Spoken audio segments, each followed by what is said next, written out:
Então, pessoal, boa noite. Então, hoje nós iremos falar sobre avaliação e especificação de frotas, tá? Um tópico bastante curto, né? No que a gente vai tratar aqui, mas que poderia, né, ser um tópico complexo, dependendo da frota que a gente está tratando. Por quê? Porque, na realidade, como a gente está, basicamente, com a frota, como eu falei, na realidade é tudo, né? A gente trata, seria frota, podia ser uma frota mercante, uma frota de aeronaves, tá? Ou então, né, uma frota de caminhões. No caso específico aqui, e é do interesse mais imediato de vocês, eu vou falar de, né, a frota de caminhões ou frota de veículos terrestres, né? Muito da parte conceitual é utilizada em todas, tá? Em todo tipo de frota, né? De certa forma, essas são técnicas, né, que são empregadas na especificação de frotas. Então, vamos ver que técnicas são essas. Então, a técnica e a engenharia que a gente utiliza é chamada a engenharia de sistema, que eu vou depois apresentar para vocês aqui. Esse não é nenhum bicho-papão, tá? Então, vamos falar um pouco aí da classificação dos veículos, utilização dos veículos, e o último tópico que, da realidade, não vai fazer parte dessa aula, mas eu vou deixar no Moodle, que é a lei da balança, né, que é importante a gente ter um conhecimento sobre isso. Então, tratando do que é engenharia de sistema, tá? Pois bem, então, hoje, né, as questões atuais, tá, né, nós temos, né, muitas variáveis que atuam, né, de difícil controle, né, sobre um sistema, né, que pode ser os requisitos que mudam, os recursos decrescentes, a tecnologia está sempre mudando, tá? Os ciclos de aquisição são mais longos, né? A maior competição internacional, tá? Exige, de certa forma, tá, uma, uma engenharia para que nós possamos desenvolver sistemas complexos para resolver problemas complexos. Tá? Então, a engenharia de sistemas é uma disciplina e, na realidade, também, tá, ela já no Brasil, já temos 2 bacharelados, né, um na Universidade Federal de Minas Gerais e outro na Universidade na Unimonte, também lá em Minas Gerais, oferecendo um curso de bacharelado em engenharia de sistemas. Tem outras escolas do mundo, né, no mundo afora, né, nós temos, né, diversas escolas de engenharia de sistemas, tá, que é como a gente vai ver ali. Então, tá, nós temos assim, por que a gente, né, a abordagem de engenharia de sistema é importante? Por causa justamente, né, do efeito iceberg, né? Nós temos ali, quando adquire uma coisa, os custos de aquisição são visíveis. Só que existem, né, alguns custos que estão abaixo, submerso, né, que são os custos de operação de sistema, os custos de distribuição, os custos de manutenção, os custos de apoio, os custos de dado técnico, os custos de equipamento de apoio e prova, e são diversos custos que não aparecem, né, na superfície, né? E uma gestão deficiente pode levar, né, como se faz o efeito iceberg, né, você dirigir a sua nave em direção ao iceberg, tá?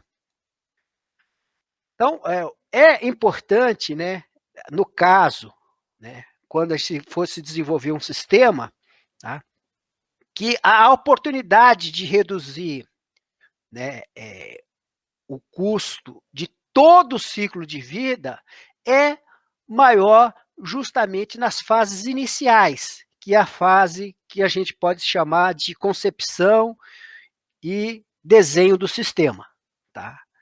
Então, na engenharia, basicamente, né, a engenharia moderna, ela trabalha com 4 fases: concepção, desenho, aqui também chamado projeto, implementação e operação.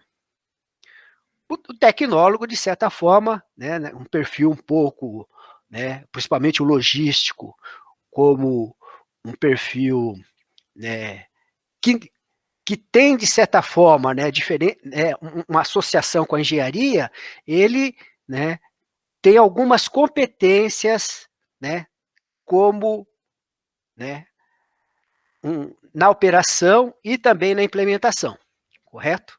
É por isso que, de certa forma, estamos fazendo essa disciplina. Então, o que é essa tal da engenharia de sistema? A gente está vendo muitas coisas aí, parece né, Star Trek, né, do outro mundo, mas são esses desafios que, de certa forma, exigiram uma abordagem em engenharia de sistemas. Bom, eu não vou me alongar muito, né, mas ali embaixo tem 2 links, né, da Wikipedia, que vocês podem ter uma ideia do que é engenharia de sistemas, né? E como eu falei, tem 2 cursos aqui no Brasil, né? Poderia ter tido um terceiro, sabia? Porque, de certa forma, se a gente for ver lá no System Engineer, no site, a engenharia de sistema, ela é uma confluência, de certa forma, de operações, de logística, engenharia de operações, de tecnologia de informação e também de automação. Então, se tiver uma universidade ou um campus, basicamente, com cursos desse tipo, você poderia organizar um curso de engenharia de sistemas. Vocês poderiam me indicar algum campus que tem essa organização? Não conhece nenhum? O pessoal está ligado ou já desligaram todo mundo?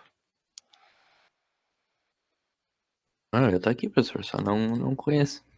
Engenharia. Não estou falando engenharia, mas áreas de operações, né, que desenvolve cursos na área de TI e que desenvolve cursos na área de automação. Ah, daí o próprio Instituto Federal tem os 2 cursos. O nosso campus, né? Pois é, eu defendi essa ideia aí, mas não colou, não. Aí acabou, tudo bem, criar um curso de engenharia eletrônica, até porque o curso de engenharia de sistemas não tem um reconhecimento, né? Tem um reconhecimento como um curso da área de engenharia elétrica. Tá? Então, essa abordagem da engenharia de sistemas, né? E aí a gente tem bem, né, ela é muito ligado à área de defesa. Então, como é que, por exemplo, foi desenvolvido aqui a aquisição, né, do caça, né, que o Brasil comprou, né, o Gripen?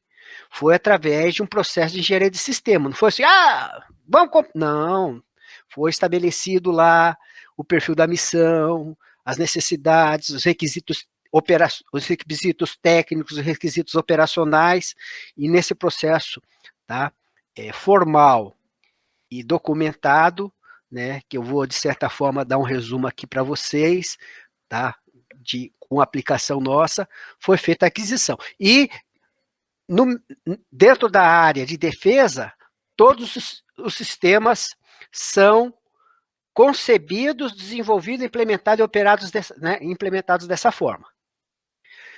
Não é muito diferente, por exemplo, do desenvolvimento dos sistemas de informação, que também, né, tem uma certa, como eu falei, né, uma conexão, né, com a questão, né, da engenharia de sistema. E a engenharia aeroespacial também, né, tem uma vinculação muito próxima.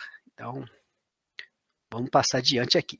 Então, ali, ó, né, de certa forma, como eu falei, que é tudo documentado, e, né, as fases ali da engenharia de sistema, né, tem o desenho conceitual, um desenho preliminar, um desenho detalhado né, de desenvolvimento, um projeto de construção, e a produção e a construção, e a utilização e o apoio ao sistema, e no final, tá certo? Também, né, deve ser prevista uma fase de retirada ou descomissionamento. Mas para que isso? Por exemplo, grande parte dos custos do ciclo total de vida de usinas nucleares é do custo do descomissionamento. Então, quando o cara começa a pensar na usina nuclear, ele tem que saber o seguinte: o que vai ser feito lá, né, do lixo radioativo ou daquele sítio lá que vai ficar todo contaminado. Bom, então agora vamos descer da estratosfera e voltar para a Terra aqui, tá? Então, nós temos, né, buscar aqui um processo de definição dos requisitos dos sistemas, né? Então, vai lá definir a necessidade, tá? Vai ter alguns requisitos operacionais, né? Temos que fazer, né, uma busca no conceito de manutenção do sistema e análise preliminar do sistema, tá? Então, aí vamos colocar, né, quais são os principais requisitos, por exemplo, né, de um sistema, de um caminhão, por exemplo. Eu elencaria 3 aí, ó. Capacidade de carga, consumo e manutenção. Ah, mas eu preciso saber mais do que isso. Bom, então eu também deixei aí alguns links na qual nós podemos ali fazer comparações entre, né, entre 2 carros, 2 caminhões e relacionar diversos requisitos. Então, vou pegar aqui um exemplo aqui. Pegar um exemplo aqui, compara carro. Bom, então vejamos aqui como é que podemos fazer, né, para utilizar o site, né, que faz a comparação entre 2 veículos e também, né, listando diversos requisitos. Então, vou pegar um caso didático aqui, né, na qual eu vou selecionar um veículo, né, que eu era proprietário até o começo desse ano, tá, e comparar com o veículo que eu comprei, né, em substituição dele. Então, era um Peugeot, tá, o modelo dele era o modelo 208, modelo 208, isso mesmo. O ano, vou colocar como se fosse o ano atual, tá? E vou buscar aí o Active, né, que era o melhor, este aqui que é o top de linha, tá? E vou comparar aqui com, né, o veículo que eu comprei, que é um Chevrolet. O modelo dele é o Onix, tá? Ano 2022, e a versão, né, minha foi essa daqui. Tá? Então aqui ele compara e faz um comparativo, né, entre os 2 veículos. Tá? Então, por exemplo, aqui, o preço do Onix é menor, a mesma garantia, os valores de seguros, IPVAs, tá? Aqui o que a gente poderia se chamar, né, de requisitos técnicos, né, consumo, torque, tá? Poderíamos definir também, né, como requisitos operacionais essas autonomias, tá? E outros requisitos técnicos. Tá? Bom, a gente poderia depois, de certa forma, aqui, né, numa tabela, fazer algumas ponderações aqui em cada um desses requisitos técnicos operacionais, tá? E verificar, né, fazer uma melhor escolha. Da mesma forma, tá, nós podemos também, né, fazer comparações de caminhões.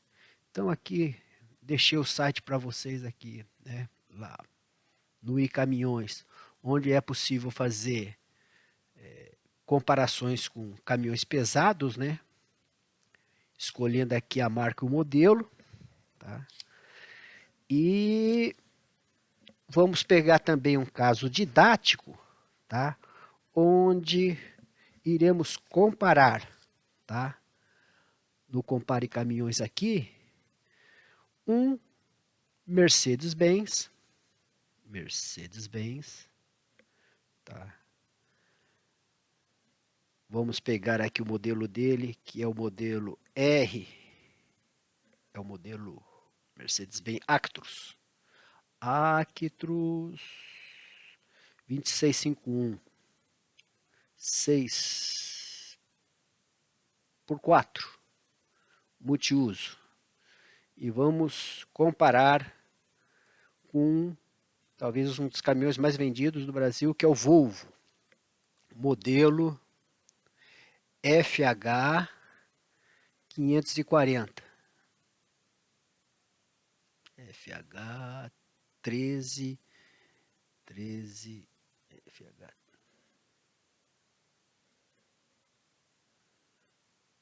540, 8x4 também. Aqui tá, deixa eu colocar os mesmos do mesmo tipo, 6x4 e 6x4 multiuso. Então, fazendo a comparação, tá aí.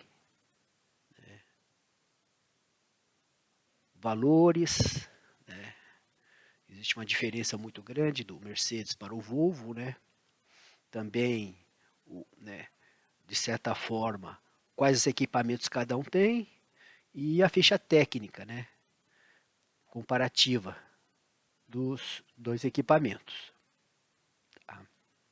Aqui, de certa forma, mostrando também tanques de combustíveis, né? Por que é importante? Vamos saber, né? Quer saber a autonomia do veículo? Bom, pelo tanque de combustível, pelo tanque de ar, a gente tem uma ideia, né, da autonomia dos veículos. Então, é isso, gente, né? Então, vou deixar aqui, né, os sites para que possamos, né, justamente fazer, tá certo, essas consultas.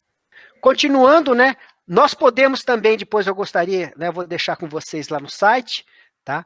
Um site para comparar também caminhões, que tem ali no O Carreteiro e no Compara Carros, tá? E isso vai servir de exercício, né, para a nossa próxima avaliação, tá?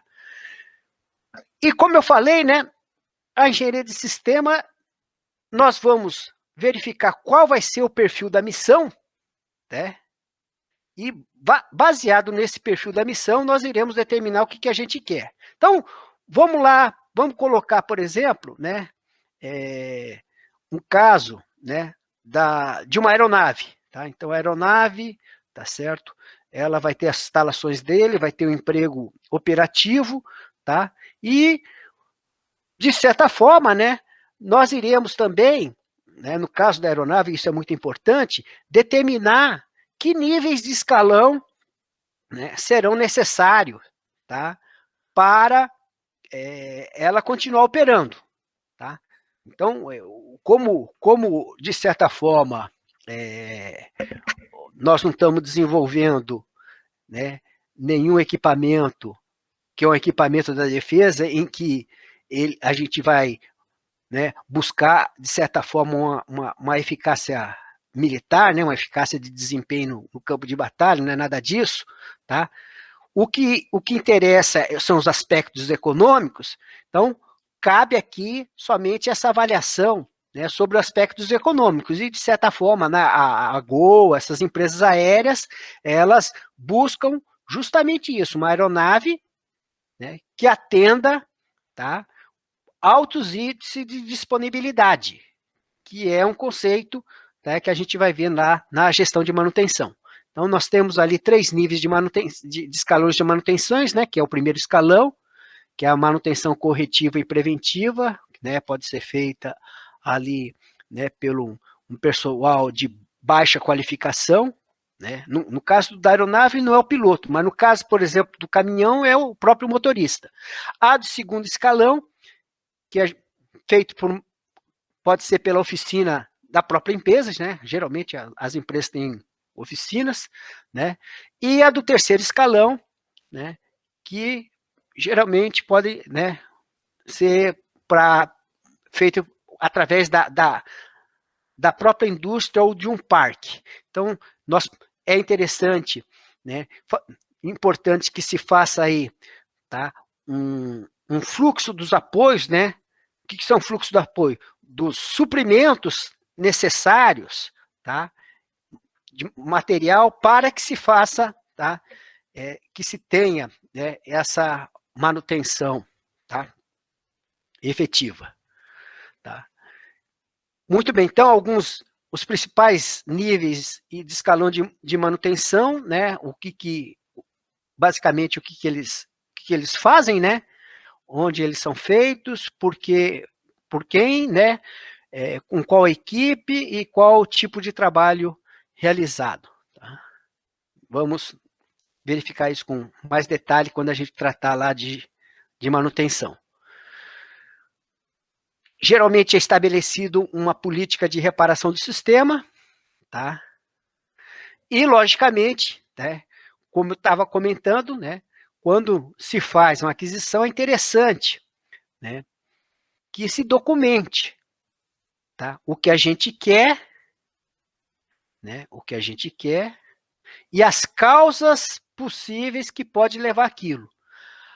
Ali ele está fazendo tipo um diagrama de árvore. Aí o aluno fala assim, professor, pode ser um diagrama de Ishikawa, de espinha de peixe? Pode.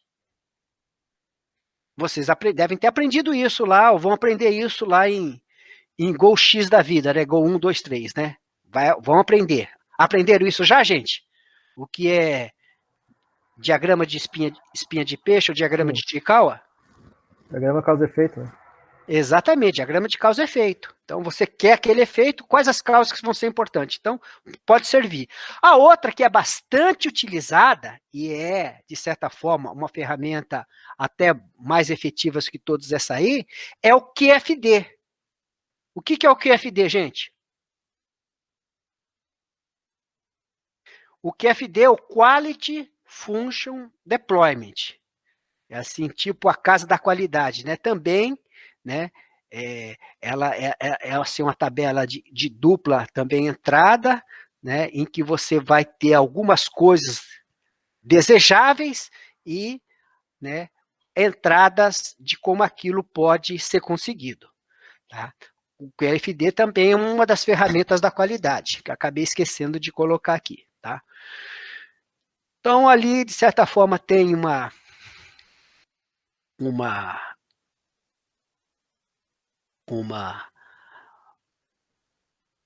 um resuminho, né, do que seriam os atributos do sistema, né, até de um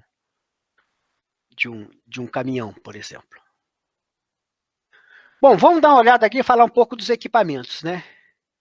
Bom, para especificar os equipamentos, como eu falei, né, nós temos aí, né, algumas características da carga, né? Tá aí, né, uma relação, né, de itens que devem ser pensados na hora, né, de fazer a aquisição do caminhão. Tá?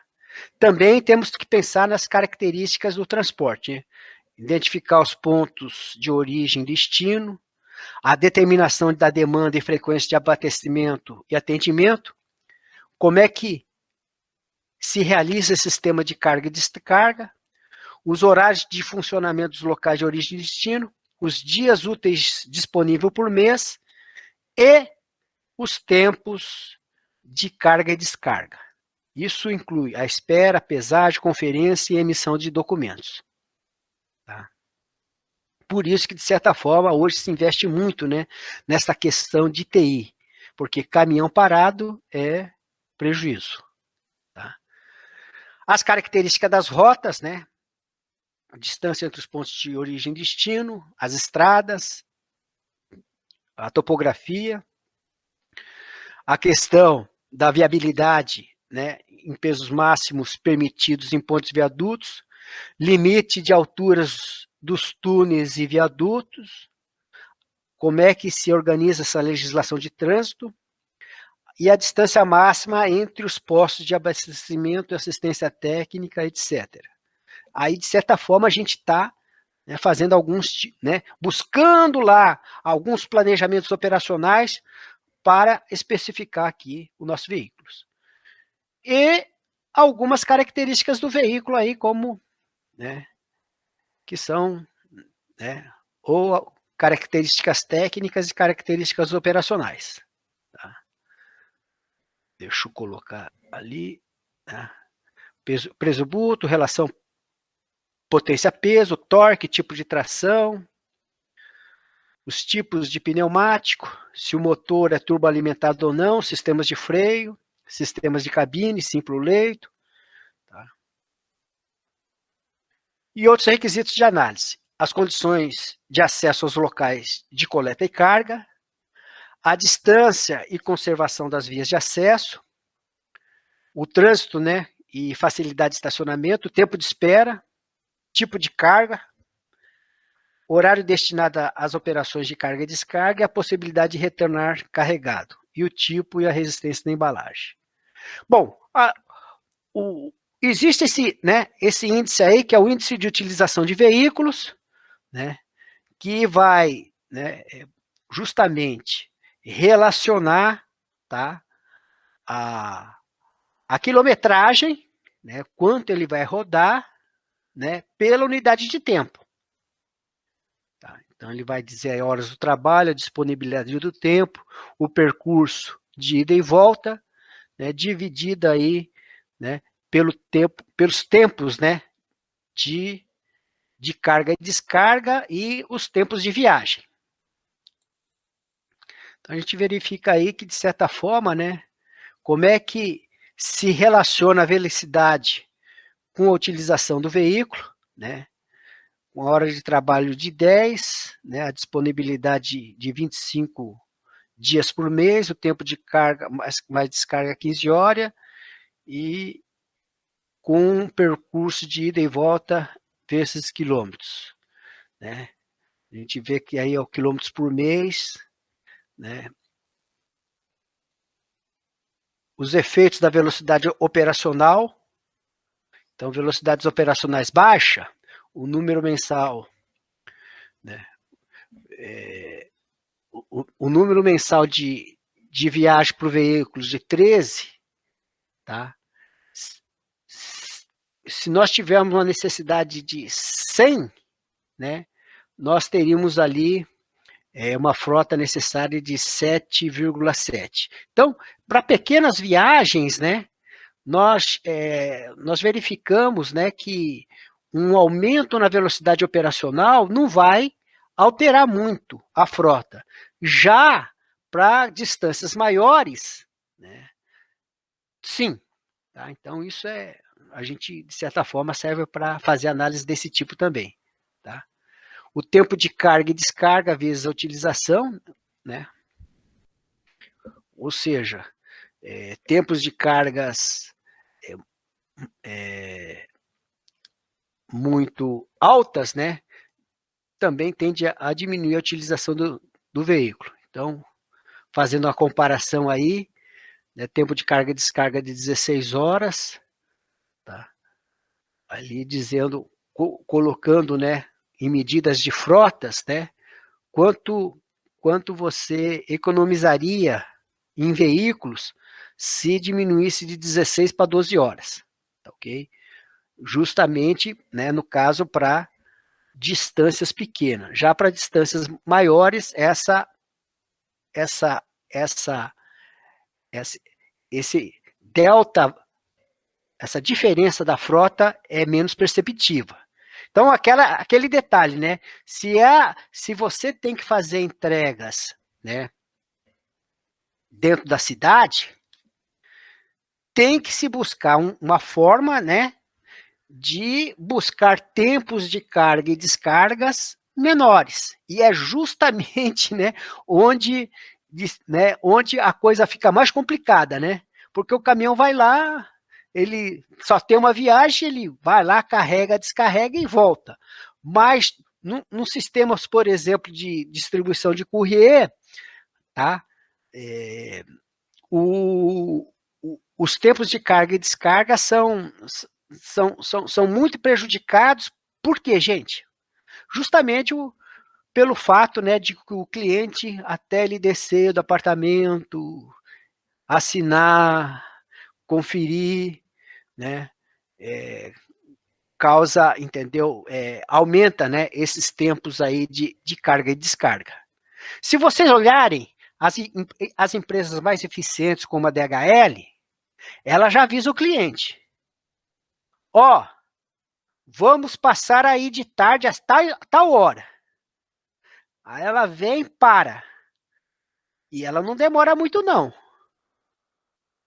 O cidadão lá que vem com o carrinho amarelo dela, ela tem um tempo dela lá. Se você esperar mais do que, espera aí que eu vou botar o chinelo, não sei, ele, entendeu? Né? Tempo de horas de trabalho e utilização, também uma outra, né? A gente verifica aí que, de certa forma, tá? É um fator de economia de trabalho e, nessa forma, né, ele é equânime. Tá? Então, você consegue aproveitar melhor a sua frota, aumentando as horas de trabalho. Então, a análise. Então, a partir da análise dos gráficos apresentados, pode-se concluir que, dependendo das condições específicas de transporte, pode-se optar por veículos mais velozes, de categoria leve ou mais pesado, ou equipamentos mais sofisticados para carga e descarga.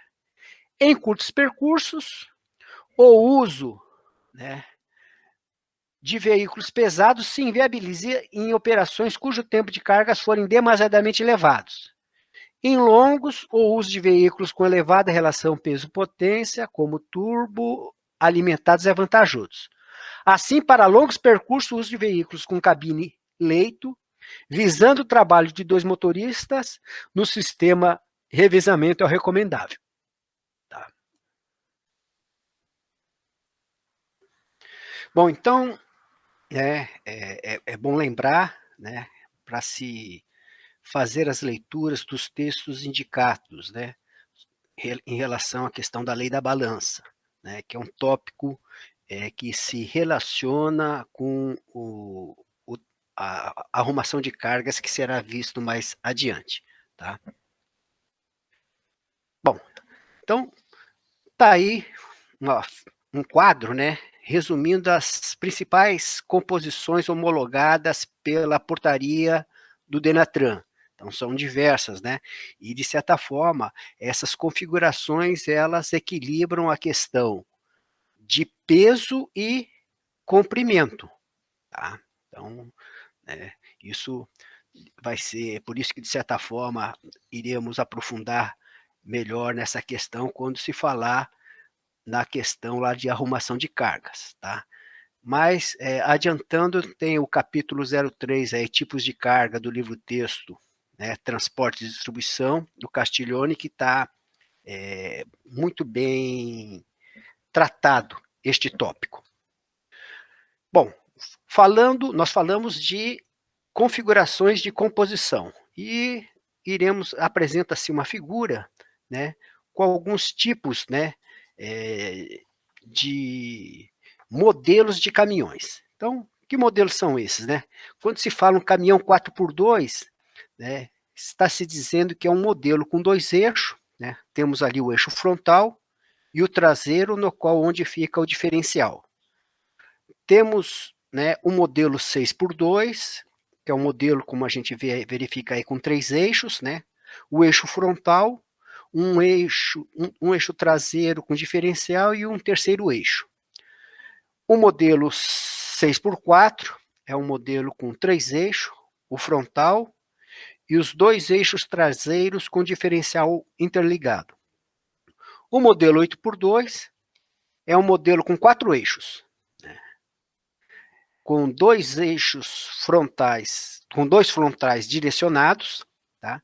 2 eixos traseiros com apenas um diferencial. E não temos na figura, mas também tem o modelo 8x4, que é o modelo com 4 eixos, 2 frontais direcionais e os 2 eixos traseiros com diferenciais interligados. Bom, vamos tratar agora, né, de um estudo que é essa comparação de performance de veículos pesados, resultados de um estudo da OCDE, que trata movendo cargas com caminhões melhores. Esse padrão europeu, né, de certa forma, é um padrão dos caminhões que nós já, alguns deles já estreando aqui no Brasil. Então, basicamente, os modelos que foram apresentados são esses aí, né?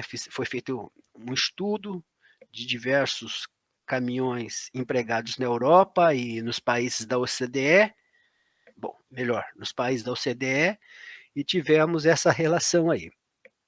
O mais longo de todos é o australiano B-triplo, né? Temos os escandinavos, tem o britânico semi-trailer, temos ali o alemão rígido de eixo triplo, né? E alguns outros aí, como a gente pode ver, né? Então, na primeira coluna, nós temos ali, que é o peso bruto total, que implica, né, a tara mais a carga que ele pode carregar, né? E temos ali a carga permitida e o comprimento do veículo. Bom, as medidas de eficiências que foram analisadas, né, levaram em conta essa consideração, né, de peso permitido e volume também, né, permitido, que se relaciona, né, com o comprimento do caminhão, tá certo? E a eficiência em densidade de carga, né, a gente pode compreender, né, sobre dois aspectos, né, que os veículos, o caso mais básico, né, para veículos mais longos e mais pesados, a coisa é simples, né, veículos mais longos podem transportar mais volume, e veículos mais pesados podem transportar mais massa, abordando assim duas restrições principais, né, a de peso e a de volume, ou seja, de comprimento, tá? Então, em alguns casos aí, a gente verifica, né, que, né,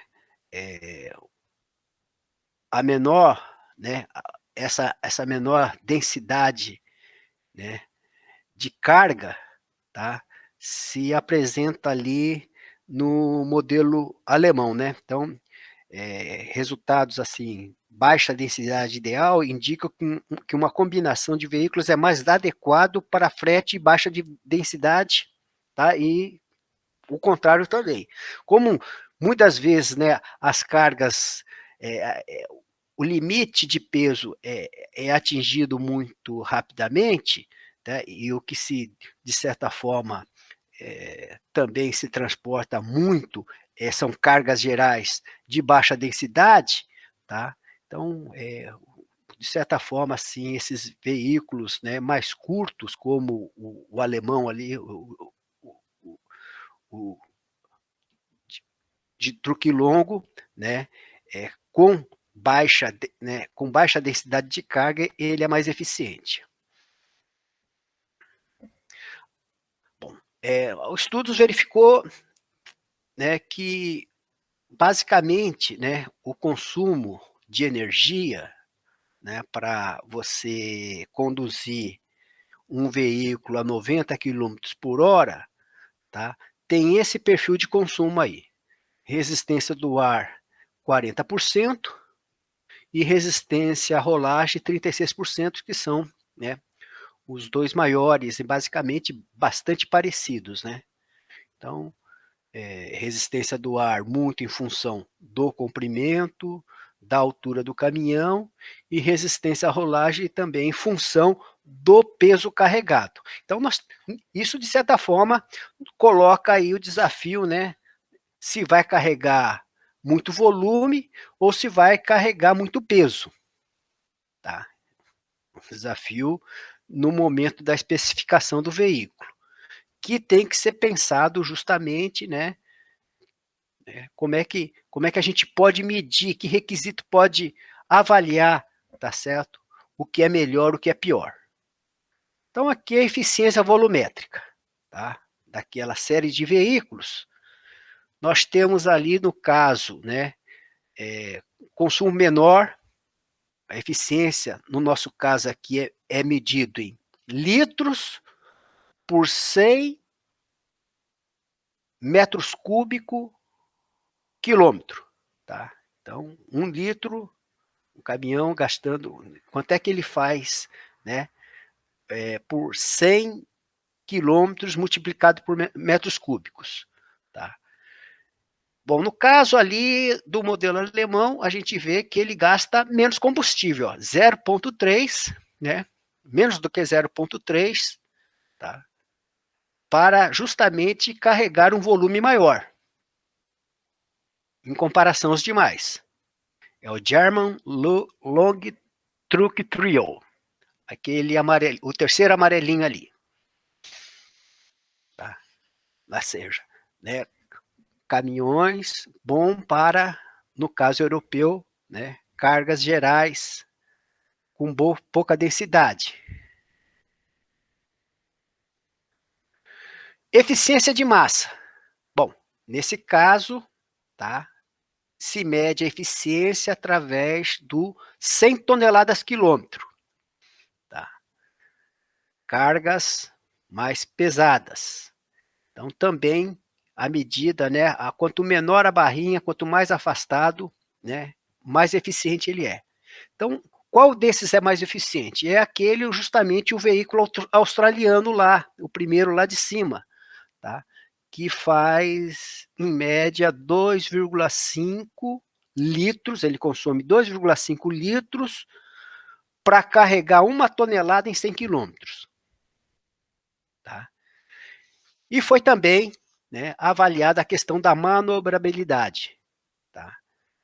Que, de certa forma, é importante, né, saber, né, qual é o arco, né, o raio de curva de cada um desses veículos aí para a questão de segurança e estabilidade. Tá? Eu também acabei, assim, deixando passar que na parte de cima dos gráficos aqui, ó, tanto nesse, tá?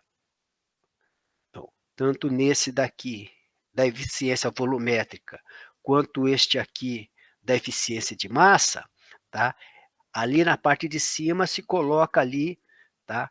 A emissão de CO2, né, em quilo de CO2 por 100 metros cúbicos quilo, e aqui por quilo de CO2 por 100 tonelada quilômetro. Tá? Então, essas eficiências, né, estão ligadas entre si. Falei aqui da manobrabilidade, tá? E algumas questões aí da renovação de frota, né?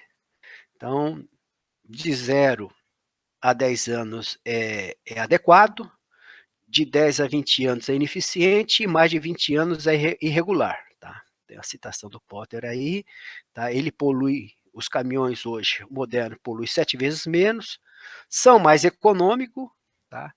E mais eficiente também. Tá?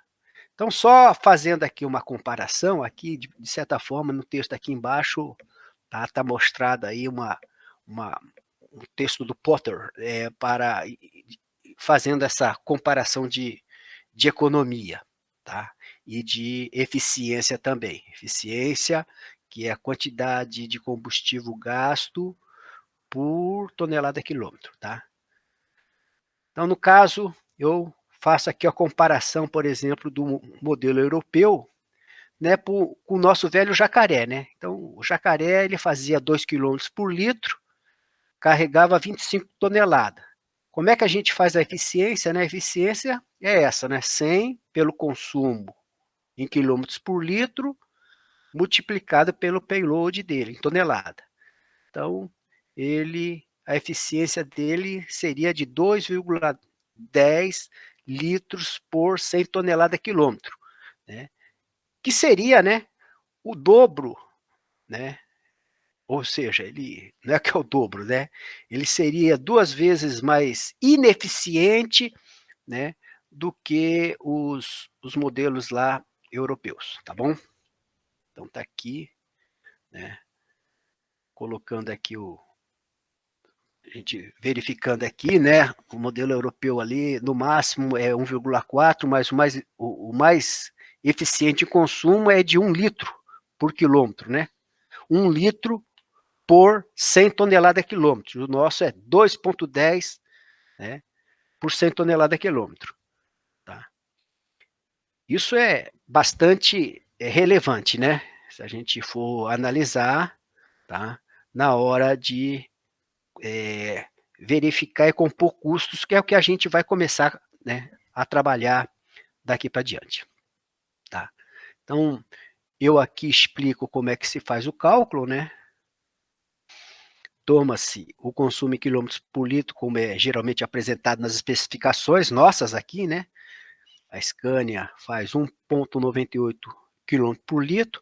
Toma-se o payload, ou seja, a capacidade de carga em tonelada, ali 25 kg, no caso nosso 25 toneladas, e aplica-se a nossa relação aí, e aí teremos a medida de eficiência, tá bom?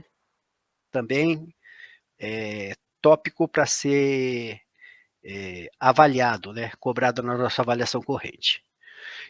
E finalmente aí a gente apresentando o uso da planilha para calcular a avaliação corrente, tá?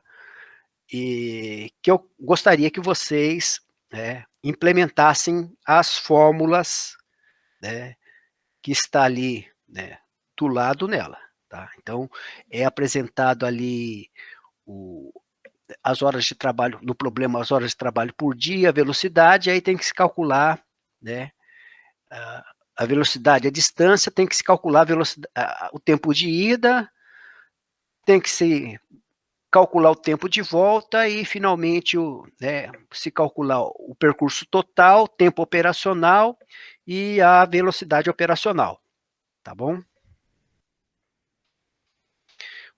Como conclusão, né, relembrando aí os capítulos para começarem a serem estudados daqui para diante, né, e que iremos começar depois a tratar da questão